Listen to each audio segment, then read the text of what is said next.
This podcast is brought to you by Most Valuable Podcasts, leading the league in podcasting entertainment. Welcome, ladies and gentlemen, boys and girls, children of all ages. This is the Fast Break Podcast. I'm your host, Sean Anderson. Alongside me, as always, is Dave Oster and Ricky Widmer. What's up, guys? Dave Oster is not here. It's like you can either say it really fast where no one understands what you're saying, or you have to enunciate every syllable. I'm assuming, knowing you, that whole intro is just going to be left in. We may have a cold open. I think that's what we're going to get, because I tried to do that intro maybe 5 times, and I could not say the word gentleman. But I wanted to make sure that I was actually pronunciating those words, and I did. We kind of glossed over the fact, too. Dave's not here. No, he's not. I've got more room. Is this the Fast Breakers at Superfans? Hey, there you go. I don't even know where is Dave. David at a He's wedding? in Michigan. He's so wedding? Get this. He told me this yesterday. So I think it's his cousin. They thought it was going to be a wedding. Well, they got married online. What? Yes. Online? So How? The way he described it is like, so my cousin and one of our good friends are dating. Yeah. And they're kind of like, it's like they're in their own world. They're very happy together. Mm-hmm. But to the outside world, they're kind of weird people. But there are weird people. Mm-hmm. And he's like, that's kind of like how his cousin and her fiance are. Like, I guess her fiance is like a radio guy and does like voice acting on the radio. Yeah. They just went online and got like a certificate from so they weren't just random people that met online. No. Okay. They like I assume this was like instead of having like the this service, was a Tinder thing and they just got married.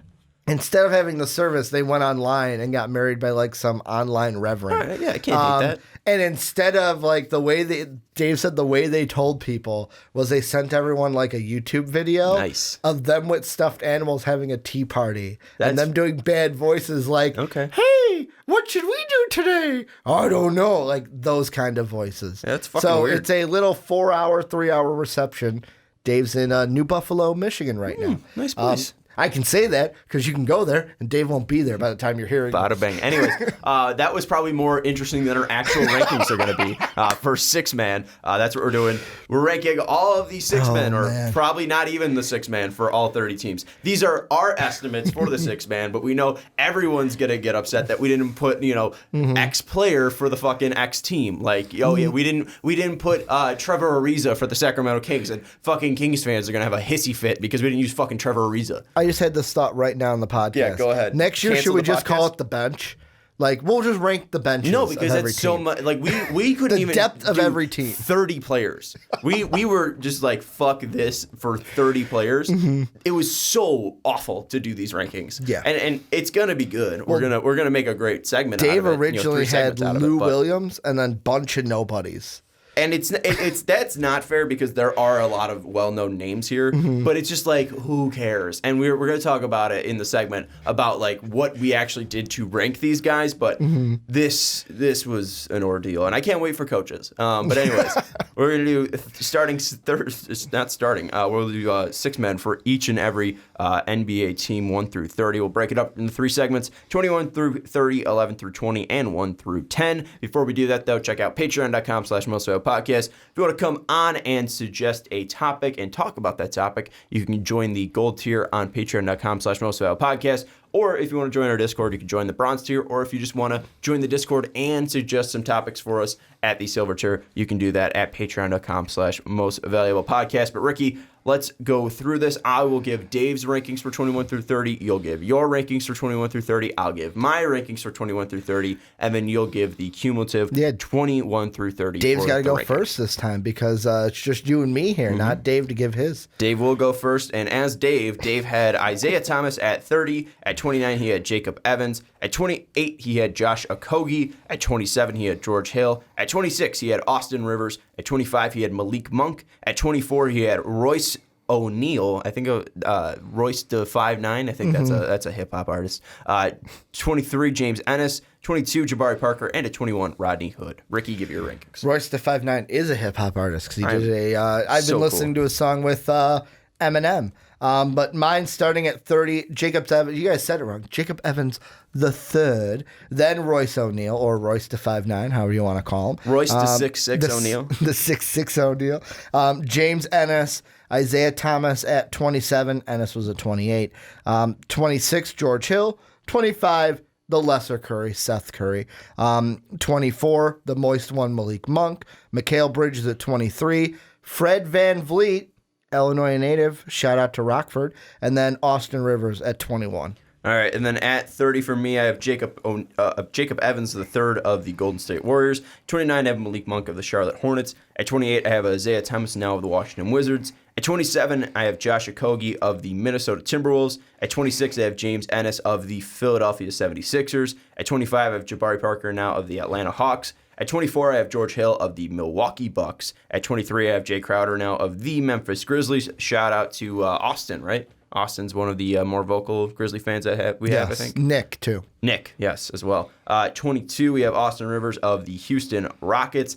And at 21, we have Royce, and just found out his Twitter handle, Royce Buckets O'Neal 00. So shout out to Buckets O'Neal at 21 of the Utah Jazz. Ricky, give us a cumulative. So our cumulative, I'll be completely honest, I'm not used to it. So I'm like, I'm ready to get into this, but I got to give the cumulative. At 30, Jacob Evans the third.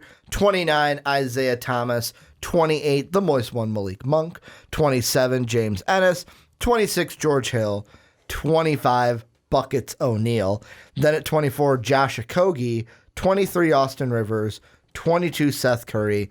21, Jabari Parker. All right, and let's start off in Minnesota, because I got a question for you, Ricky, because we have Josh Okogie at 24, and I love him, right? Georgia Tech kid, super athletic, a lot of energy for this Minnesota Timberwolves team.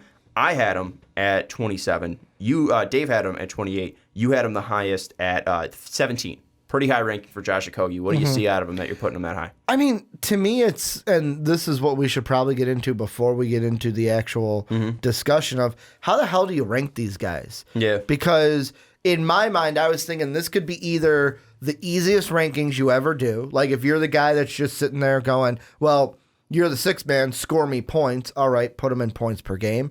But then you also got to think about what team are they on? There's some guys we're going to talk about in these rankings where it's like, yeah, he's only going to put up 8 points per game, but they don't really need that scoring because they get it from this guy in the second unit. So, hey, we're going to need his defense here.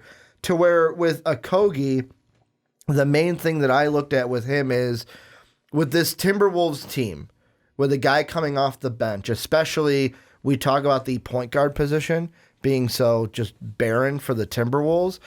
I just think he's going to have more opportunities this year to show himself. And if he's not, like, this is more of a projection ranking because he's not a rookie, but kind of is because he didn't really, in my mind. Started 54 games last year. Started 54, but I feel like training wheels can now come off a little bit. And it's more of what I hope to see out of him with the T-Wolves, especially the T-Wolves team now that it's like Jimmy Butler's been gone. Really this year we're just looking at Wiggins and Cat. And who else can step up for him? Yeah, you do have Rocco and Karl-Anthony Towns. There was a debate, too, for this sixth man, whether to put their new signing, Shabazz Napier, as their sixth man. You could also make a case for another new signing in Noah Vonleh. I'd make the argument for Naz Reid, but I got shut down. But, yeah, I mean this team is, they've got some players. They're not super thin on the bench that I'm definitely interested in watching. And I understand your thought process of, all right, this team really wasn't set last year. They didn't really add a point guard per se to really help them. They're still going to be rolling out there with Jeff Teague. But I do like Okogie's energy, and I do like his defensive hustle. But I don't think he's proven enough to me yet that he can go out there and be a guy that dominates second units or does bring something that is game changing to this Timberwolves team. He definitely does bring something else to this team because Jarrett Culver is more of a skilled defender and a skilled scorer, where I do see Okogie more as that brutal athleticism, going to attack the rim, going to try to use his speed to get to the bucket, and he's going to do the same thing as well. Defensively, he's going to get in your face. He's going to be hustling. He's going to try to force the ball away from you, force some turnovers, and push the ball up ahead. And I do like that from Okogie. I just haven't seen efficiency from him yet. I haven't seen consistency from him yet. And yes, he was forced into a starting role after Rocco got injured. So maybe going to the bench and more knowing his role would help him, but he was a guy that wasn't even getting consistent minutes. So I'm not ready to put him up there yet. Do I think he can? And could you project him possibly to have a great year? Yes, but I don't know if I'm fully ready to give him that love just yet. Well, and it's just, what are the T-Wolves going to do also? Like, I'll be honest, Jeff Teague is old to me, and it's like, why didn't you? Like, I thought they would be one in the draft to add a Kobe White, to add a Darius Garland, like trade up or draft one where they were. And it's like, Shabazz Napier, it's like, we're not talking about UConn Shabazz Napier. Like, Shabazz Napier to me has been, ever since he's been in the league, it's like, all right, he's an okay second point guard, but hey, if I got a better option at that second point guard, I'm going to go with that. And the one thing I'm interested in to see, not necessarily one's going to start over the other with Culver and Okogie, but could we see the T-Wolves roll out a lineup that has maybe Okogie at the 1 and Culver at the 2? No. Like, just in certain situations. No, Okogie is not a guy who can ball handle. He is not a guy that can lead. I wouldn't be shocked. Culver at the 1, maybe? I don't think you're going to see either of those guys at the 1. They signed Shabazz Napier for a reason. It was Tyus Jones off the bench last year, but he went to Memphis, I believe. Yeah. I think their ones are Baz and going to be and Jeff Teague. I don't see Okogie as a primary playmaker and a primary 1. And while Culver is definitely going to have shots to bring up the ball and possibly run the offense because he did that in college and did it fairly successfully, I don't think he's ever going to be a main 1 on a team. Maybe you see Culver at the 1 at some points, but I don't think it's going to be anything that's it is his position. I think we're probably going to see him mostly at the 2 and 3. Okogie, though, I mean, if he wants to prove himself, that's fine. But with guys like George Hill, George Hill definitely had a down year, was still very impactful to a playoff team like the Milwaukee Bucks or Royce O'Neal too. He's finally going to get more consistent minutes, not having to play behind Derek Favors and then Joe Ingles as well. He's going to get more minutes, and he was a guy that can hit from the outside and can play significant defense for a playoff team as well. Same with James Ennis. So I put Okogie a little bit lower because the guys that he's above, Isaiah Thomas, a guy who's going to play for Washington and not going to be making significant impact, also has been bad in the past 2 years. I don't really trust him. And then Malik Monk, too, another guy on a non-playoff team that's not good and hasn't been getting consistent minutes. He has potential, but I don't really trust him, and he's definitely someone who needs to prove it. And Jacob Evans hasn't gotten minutes. We really haven't seen fully Jacob Evans. He's going to be on a playoff team, but I think if we're saying who's going to make more impact, it's going to be Okogie over Evans. But the other guys like James Ennis, who's made an impact on that Sixers bench, George Hill has made an impact on that Bucks bench, Jay Crowder as well, Austin Rivers. Those guys are going to be at least making more impact and have made more impact over their career. So Okogie, he does need to prove it for me, and I don't know if I can project him that high this year. Well, and you mentioned the guy that I was going to actually ask you about later, about bringing up now, is Isaiah Thomas, because Dave brought up just last night when me and him, after we did Superfans, was how high we were on Isaiah Thomas in the 6-man rankings last year, where I think I was the lowest on him. I had him at 12, and then you and Dave both had him. You had him at 6. Dave had him top 5 6-man coming in. It's like, he ended up at 7. It's like, which kind of an Isaiah Thomas are we going to see? Are we ever going to see the Isaiah Thomas we saw in Boston? Probably not. But on this Wizards team that isn't going to be good, it's probably going to be in the fight of that 1, 2, 3 pick for they've got the best odds at the number 1 pick, although they've got Bradley Beal. This could be a team where, just because of what they have, if he can be healthy, he may be able to get some solid minutes off the bench and could prove himself. But at the same time, you're saying prove yourself is so Ricky's not really helping the team win. He's just going out there soaking up minutes and padding some stats. Yeah, Isaiah Thomas, if he was soaking up and padding stats, I'd love that. But he wasn't even doing that for Denver. He wasn't fully healthy until the end of the year, and they weren't even using him. He wasn't a guy that was making an impact on that team. And you look at what he was doing in Cleveland, it was pretty much the same thing. He did get a shot in L.A. where he was putting up significant minutes, but he's been a guy ever since he left Boston that he's just been absolutely lost. And I don't trust him enough to make an impact, and I do think there's a reason. Like, if you're asking me who should start on that team, at least from career put out and career output, it should be Isaiah Thomas over Ish Smith. I mean, look what Isaiah Thomas has been able to do, especially in Boston, but he's not fully healthy, and this isn't the same Isaiah Thomas. So I'm not really fond on putting him there because I don't know what Isaiah Thomas we're going to get. And again, it's kind of like what Josh Okogie needs to do is Isaiah Thomas needs to prove himself again. I don't think this is the same Isaiah Thomas that we saw in Boston. And, he had a nice run there with LA, but he was trying to earn a contract. He did and wasn't even healthy to do anything with that in Denver. So I don't trust Isaiah Thomas anymore. And can Isaiah Thomas possibly put up decent points on that Washington Wizards bench that's going to need some scoring?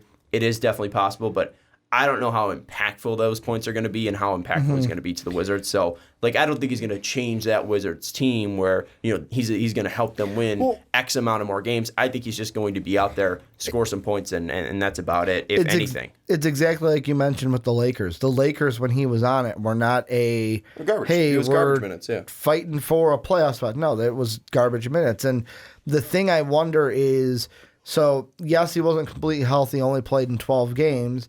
And with how Denver used him, he only played 15 minutes or averaged 15 minutes per game. I wonder and this is the only reason why I'm like, okay, maybe we see a little bit of a resurgence from Isaiah Thomas. I'm not saying Boston days resurgence, but maybe like how he was playing in LA, because it's the same kind of situation. Team's not going to be good. Maybe because he's not good, he averages, because in Cleveland and LA, he averaged about 26, 27 minutes. And if he gets that kind of, or those kind of minutes, could he get to 14 points a game, 15 points a game, like we saw in Cleveland and LA? Or is it just going to be he's not on the court and it's just like, oh, Isaiah Thomas is washed up at this point? That's the thing is, I don't care about the points with him because he's a guy that's just going to take a shit ton of shots. Yeah. I mean, per 36 minutes over the past 2 years, he's still taking 18 shots a game, but he's making 6 of them. He's shooting 36% from the field. So, if you look at his per 13 with the Lakers. Yeah, if you look at his per 36 minutes, he's putting up 20 points a game, but I don't care because he's doing it on 36.7 from the field and 29% from three. This dude is not efficient anymore. And that's the thing that I would like to see from him, if anything. If he can get back up near, 45% from the field and, near league average from three, and he's able to put up 12 points a game in 20 minutes, I would really like that. Or even 10. If he's doing it efficiently, that's what I'd like to see. If he's healthy and efficient, that is the sign that, hey, maybe Isaiah Thomas can make that comeback. But he's not been efficient. So he's just literally a chucker. That's all Isaiah Thomas is from now on. And I'm not going to be like, oh, he's phenomenal because he can chuck some balls on a shitty team. Come on. I also look at it too. Their second unit right now is Isaiah Thomas at the 1, C.J. Miles at the 2, Jamirko Jones at the 3, Davis Bertans at the 4, You're just making up names at this Jan point. Mahimi at the 5. And they even got Isaac Bonga, who's technically the third shooting guard behind C.J. Miles, to where it's more of a point guard. But yeah. I said all those names to where it's like, oh, well, when the second unit's out there, of course Isaiah Thomas is going to be the one they lean on. And then it's going to be, how do they fit in Mo Wagner? How do they fit in Admiral Schofield, which were two, Wagner coming over from that Laker trade, Schofield kind of a lower drafted rookie, to where what are we going to expect from him, if anything? He might get minutes just because it's the Wizards. He's going to get minutes, and no one cares because the Wizards suck. The Wizards don't even care about the Wizards. The Wizards made 3 additions of this I only care about 2 names on the Wizards this year. Bradley Beal, because where is he going to get traded to? And then Rui Hachimura. Yeah. Troy Brown Jr. could be a third name, but Rui is more of the let's see what we get from him than Troy Brown. I agree with you, and that's even leaving out Thomas Bryant. But I honestly don't care that much to watch Thomas Bryant. If Thomas Bryant starts putting up minutes and makes me watch, then sick. But the 2 guys that I'm going to be mainly interested in on that team are going to be the 2 guys that you mentioned, Bradley Beal and Rui Hachimura. Isaiah Thomas, again, it's all about efficiency for him, and maybe he can make some noise if he is efficient. But outside of that, Isaiah Thomas hasn't been efficient since he left Boston, and I really he's just a chucker. And another chucker who hasn't really gotten the minutes yet is Malik Monk. Let's go to him because he was a high pick for the Charlotte Hornets. This is going to be his 3rd year now. Hasn't been getting minutes. Steve Clifford hated him in his rookie year, and then James Borrego, I think he increased his minutes a little bit, but still hasn't gotten a ton of shine yet in Malik Monk or in Charlotte. He's a guy that made about 3 field goals per game last year on 8 shots. 38% from the field, 33% from three, which you'd think would be higher, at least seeing from what he did in college, averaging about 9 points a game. Has he been a huge disappointment or just a disappointment so far in his career? Yeah, I mean, I'm going to say huge disappointment. And the reason being of the fact of how much hype kind of came with him. I mean, part of it is because he came from Kentucky. And whenever Calipari has a guy he put that's up 20 good, points a game. Exactly. But like whenever you're good at Kentucky, there's a certain, like, there was a hype that came out when the Harrison twins were coming out of college. Now, did we necessarily think they were going to be good NBA pros? We kind of maybe assumed because it's like, oh, they did very good at Kentucky. But the thing I look at with Malik Monk is he's kind of put himself behind the 8 ball this year. And maybe it's not him putting himself. You did mention Clifford didn't like him. And when the coach doesn't want to play you, some of that might not be on you. Like Tom Thibodeau hated playing rookies. Yeah. So part of it might have been like, hey, I haven't gotten my chance. I just don't see him getting his chance this year because they've got Dwayne Bacon, who I think that Charlotte is very high on in their second unit. Michael Kidd-Gilchrist is like, is he ever going to be like, we were really high on him when he got drafted. Now it's kind of like we've cooled the jets on Kidd-Gilchrist. They draft PJ. He can't shoot.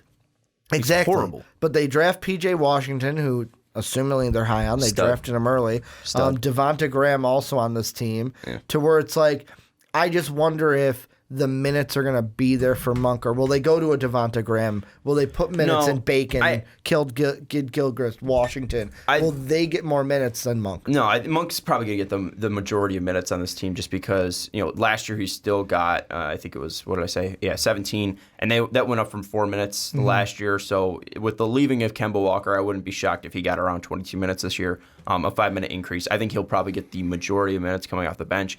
And I mean, he has been getting better, and maybe that's just because, he is getting more looks. He was better from 2 last year, went up from 38.5% to 46.1%, at least efficiency-wise. Like, if he's more efficient from 3, then that would be nice, and playmaking's still not there for him.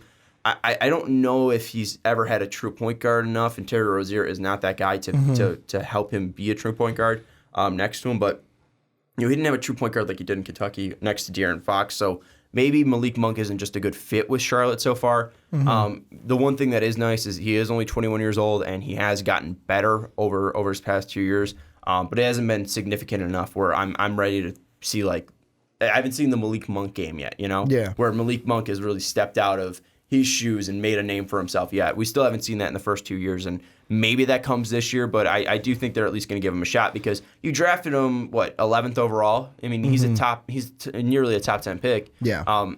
He is bound to at least get a shot before his contract runs up because you have to see what you have in him before you just let him walk, and maybe you realize that he's not a fit for this team, but you got 2 more years left on his rookie deal, so you got to see what you have in him, and you got to give him as much minutes as possible, especially on a team that's not going to be a playoff team. Yeah, and I think you mentioned it. I was going to say it. This Hornets team is not going to be what they were last year. Last year, they just barely missed the playoffs, and were in that thrilling race towards the end of the season, beginning of the playoffs. And this year, we mentioned Kemba leaving. They also have Jeremy Lamb leaving, which opens up.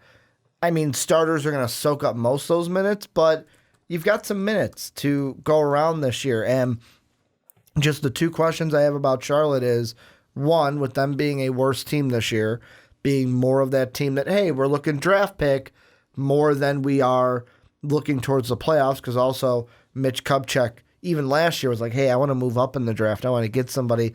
This could be a prime team to be looking at, hey, we're not doing so well. Let's try to tank. Let's try to get that higher odds, even though the league showed us it doesn't matter. Whoever we like, we're going to give the number 1 pick to. Pelicans looking at you. But the other question I have is, if you have leftover minutes from the starters, who's going to get them? Malik Monk, who had 17.2 minutes last year, or Dwayne Bacon, who had 17.7? Which one of these 2 guys are going to get the most, or are they going to be the exact same like they were last year? I think Monk is probably going to get more minutes, but if they're not the same, I wouldn't be shocked. I think just because, again, where he was selected, that's the biggest thing that's going to give to him. And one thing that is in Monk's advantage, and it kind of goes into what I was saying with the having a true point guard on his team. When he was shooting from three, at least catch and shoot, he was shooting 37%. He's best in that area. He had 3.1 attempts on catch and shoot threes last year. It was about 39% of his threes last year were catch and shoot. He shot 37% from it. So you got to be able to get him the ball, but he's not really a playmaker yet. He's not being able to find separation. And you look at him on on pull-ups, 24.3% from three, and then 33.7% on pull-ups just from two. So really, what you need to do for Malik Monk is have a creator next to him, and I don't think he has that yet on the Charlotte Hornets team. So it might be another rough year, and if it is rough to start again, they might end up giving that edge to Dwayne Bacon. But at least to start, I would assume just because of his draft position, you got to give Malik Monk a little bit more of the rub. So we'll see what happens there. Let's go to some of these more veteran players. New team for it's going to be for Seth Curry and Jabari Parker. Which guy do you think is going to make more impact this year?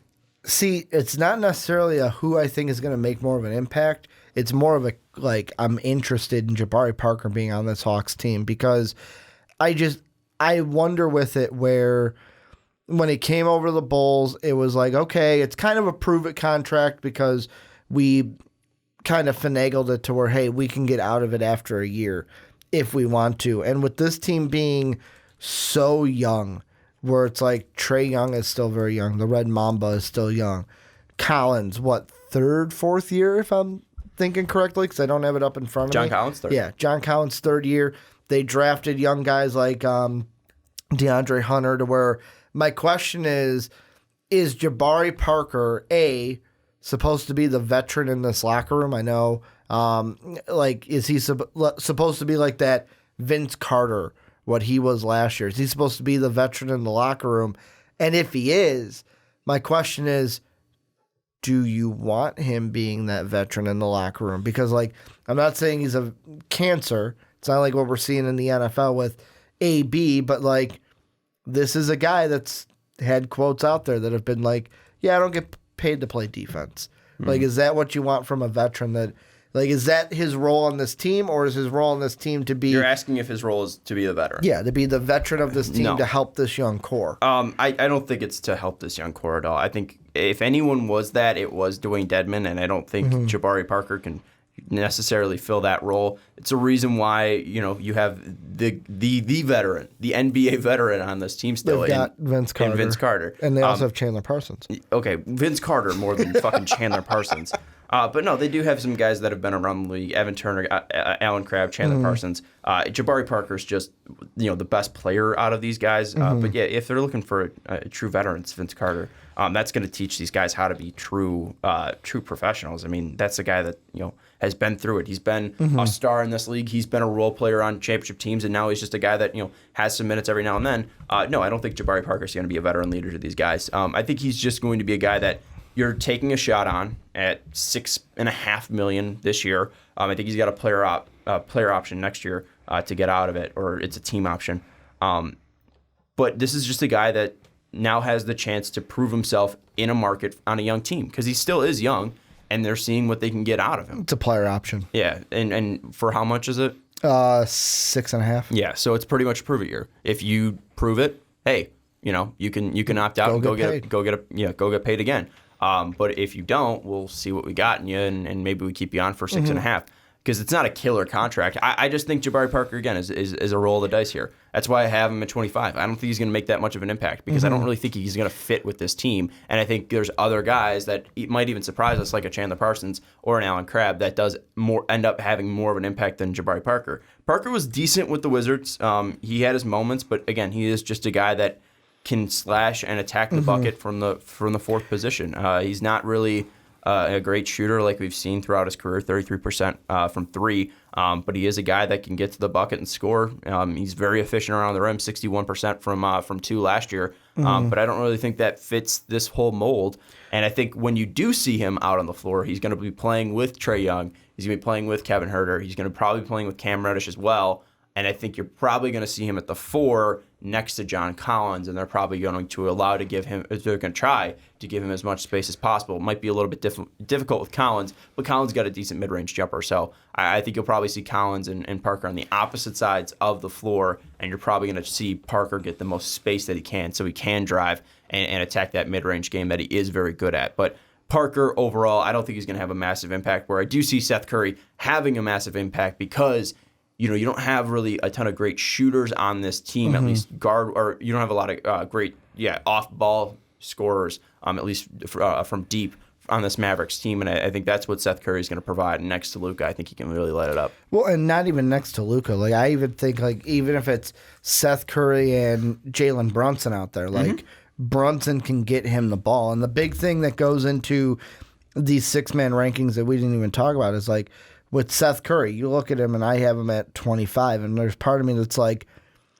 do I have him too low? Like, the 6 men who moved, these bench players who moved to new teams, it's like, well, yeah, he only had 5 points over in Portland, but he had Dame and CJ and Enes Kanter coming off the bench with him sometimes, even in the starting role. So it's like, how is his role going to be different? And with Jalen Brunson next to him, if they roll Brunson and Curry out there, let's say they need to give Luka a break, Brunson, I think, he's going to play 48 minutes. Yeah, Brunson is the kind of guy where it's like, hey, you know what?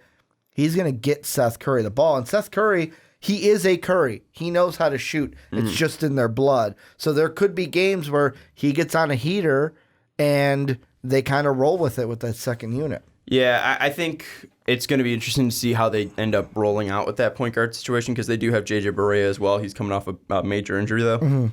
I think that Seth Curry can make an impact, though, on this team, whether he's playing next to Brunson, whether he's playing next to Luka Doncic. I do think that he's going to make an impact, like you said, because he's just an extraordinary shooter. I think he can get hot. And if he is hot and he is a guy that you can rely on off the bench, and Luka is able to play more minutes and he isn't getting tired by the 82nd game, and Kristaps stays healthy, I do think this might have the makings of a sneaky playoff team. I'm not going to say for sure and certain that it will be, but I do think gotta leave those for the prediction, Sean. Yeah, I do think this team. Well, it's not a prediction yet. I think it can be a sneaky Sean's like, I don't team. want to play my hand too early of what I may be thinking. But I think he does add something to this team that they really don't have, because Norm Powell isn't a lights-out three-point shooter, where Seth Curry, I think, has been over 40% at times in his career. And when you do have playmaking guards and veteran guards, at least in J.J. Barea when he is healthy, quick guards that do know how to work the ball around, like Jalen Brunson and Luka Doncic, who is one of the most craftiest passers in the league, you're going to get open shots for Seth Curry, and I think he's probably going to make the most impact when it comes to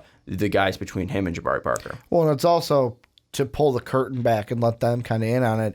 The reason because this was one of the teams we were kind of deciding who would be their 6th man. And like you already mentioned the names, I'll just say the reasoning for sure. Like you said, go with Seth because JJ coming off of that injury. And then, like you said, Brunson backed up Barea. So it's kind of like hey, you know what? It kind of makes sense. This guy's coming off an injury. Brunson backed him up last year. I know it's a new year, and maybe JJ and Brunson would have made the switch because Brunson's younger. But, I mean, the thing that is my biggest question with Seth Curry is what can he bring shooting-wise to the Mavericks? We know he can shoot, but is it going to be, hey, you're coming off the bench, you give us 5-6 points, or can he really up those shooting percentages playing next to, I don't want to say better players, but maybe players, like you said, that fit him better than what he had in Portland? Yeah, and let's go to not Portland, because Portland, Rodney Hood's there. Let's go to one of these other players, and you pick, because I'm kind of sick of Seth Curry. For me, the thing that I'm gonna kind of just, I was gonna try to go to Rodney Hood because I thought Rodney Hood was there, but Rodney Hood's in the next segment. Rodney Hood's in the next one. I want to ask you this, James Ennis. Does it even matter who the 6th man for the 76ers are because of their starting lineup? Yes, because this bench was absolutely horrible last year, and that was pretty much their biggest flaw was their bench. So I don't think it matters exactly who their 6th man is, but it matters how effective their bench is. Like overall as a unit. Yeah, their bench was garbage last year. And now you do have some interesting players out there, especially to see a full season finally from Zaire Smith, what this team can do out there. They did also add Kyle O'Quinn.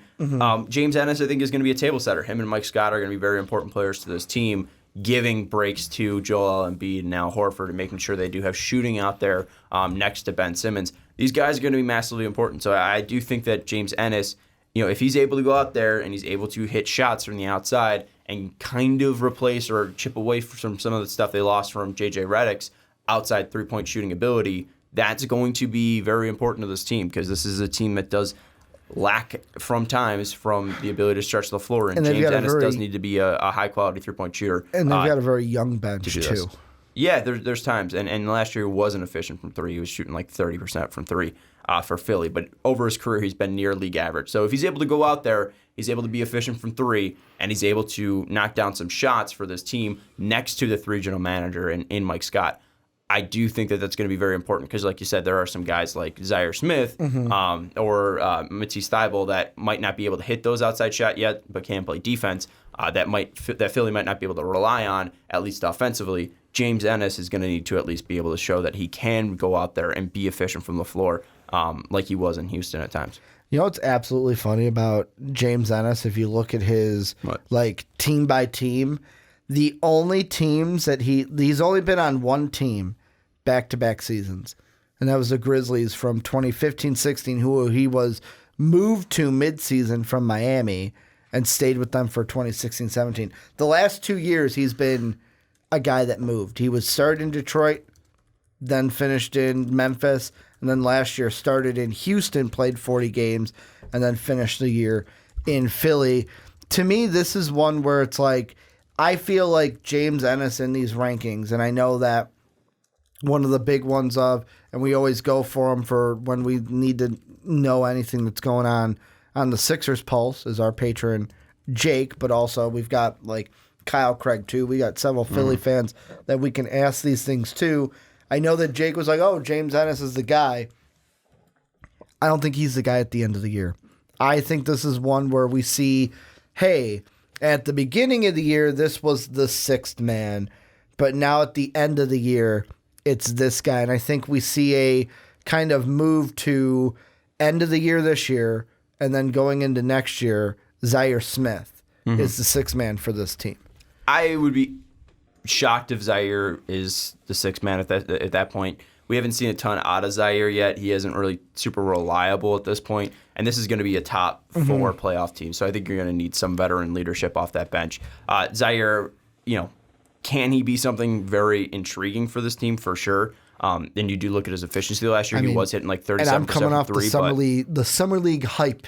Seeing him live with the Sixers, but it's been 6 games, so let's see what he can do after a full season, and can he stay healthy? And obviously, he had that crazy allergic reaction or whatever that hurt his time. So I would definitely be shocked if they gave him a ton of huge minutes to start, and maybe near the end he gets put into the rotation more. But by the end of the year, it's kind of like hey, Zaire's the sixth man. No, I think since Ennis and Mike Scott have been there longer and have contributed more to this team, and it hasn't been a super vast difference because Ennis and Scott were trades last year midseason.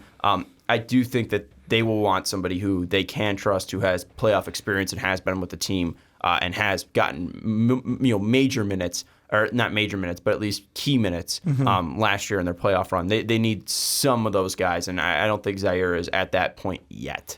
But yeah, that's pretty much it. I don't think there's anyone else we could talk about, right? I mean, the only one. Do you really want to talk about Austin Rivers? No. Like, what is Austin Rivers going to do? Do you want to talk about Royce O'Neal? Like, you don't know Royce O'Neal. You just figured out who Royce O'Neal was last week. I just want to ask you this. Does it matter? Jacob Evans, does it matter who the Warriors sixth man is? God, no. The biggest part about this, and this is probably the biggest loss, I was going to get to it in 1 through 10, but let's get to it now. The loss of Chandre Iguodala. Yeah. We lost the God unit that was Andre Iguodala and Sean Livingston. It sucks that they're gone. We could have put him as the sixth man for Memphis. Livingston's not on the team. Yeah, but Andre Iguodala. No, but it's Chandra Livingdala. It was the two-headed monster out there, and they're broken up, and I'm sad about that. No, he can't live up to the hype. He's not going to do shit for this team. It's literally going to be a three-man rotation for that team. It's going to be Seth. It's going to be Steph Curry, D'Angelo Russell, and Draymond Green, and that team's going to need to will him to the fucking playoffs. But shout out to Chandra Livingdala, the goat pairing, and Jacob Evans is going to be living in the shadow. But anyways. It's going to do it because I really don't want to talk about Austin Rivers. Hey, I'm fine with it. Let's move on to the next one.